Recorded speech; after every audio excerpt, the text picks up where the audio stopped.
జిల్లా కలెక్టరేట్ నూతన భవన నిర్మాణానికి సంబంధించి అసలు ఈ భవనాన్ని ఎక్కడ నిర్మిస్తున్నారన్నది ప్రభుత్వం స్పష్టత ఇవ్వాలి.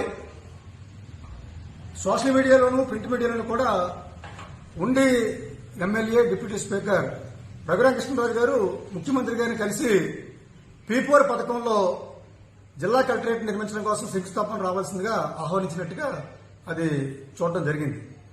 ఇది ఒక ఆశ్చర్యాన్ని కలిగిస్తా ఉంది.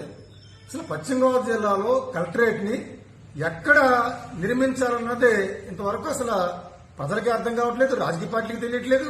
అసలు ఏం జరుగుతుందో కూడా అర్థం కాని పరిస్థితి ఉంది. ఇవాళ ఈ జిల్లాలో 7 శాసనసభ్యులు ఉన్నారు. ఆ శాసనసభ్యులు ఒక మంత్రి గారు ఉన్నారు, పబ్లిక్ అకౌంట్స్ కమిటీ చైర్మన్ ఉన్నారు, ప్రభుత్వ విప్పులు ఉన్నారు, అలాగే ఒక కేంద్ర మంత్రి ఉన్నారు, శాసన మండలి చైర్మన్ ఉన్నారు, ఒక రాజ్యసభ సభ్యులు ఉన్నారు. ఈ రకంగా అనేక మంది విఐపీలు వివిఐపీలు కూడా మన జిల్లాలో ఉన్నారు. మరి అసలు వీళ్ళందరూ అభిప్రాయం కూడా ఏంటి? అసలు ఈ జిల్లాలో గత ప్రభుత్వం నిర్ణయించినట్టుగా మార్కెట్ యార్డ్లోనే కలెక్టరేట్ నిర్మించాలనా, లేదు మరో ప్రాంతంలో నిర్మించాలనా? ఈ శాసనసభ్యులందరూ కూడా కలిసి ప్రభుత్వం కలిసి అందరూ కూడా ఒక అభిప్రాయంకి వచ్చారా? లేదు వ్యక్తిగతంగానే ఎవరికి వాళ్ళు ఇష్టానుసారంగా ప్రకటనలు ఇస్తున్నారా? అర్థం కాని పరిస్థితి ఉంది.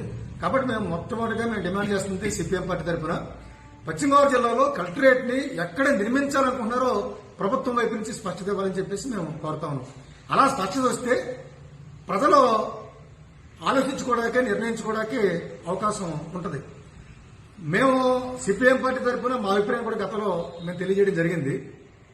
గత ప్రభుత్వం ఏదైతే నిర్ణయించిందో మార్కెట్ యార్డ్ లో స్థలాన్ని కేటాయిస్తూ కలెక్టరేట్ నిర్మాణానికి, అది అప్పుడు మేమేమే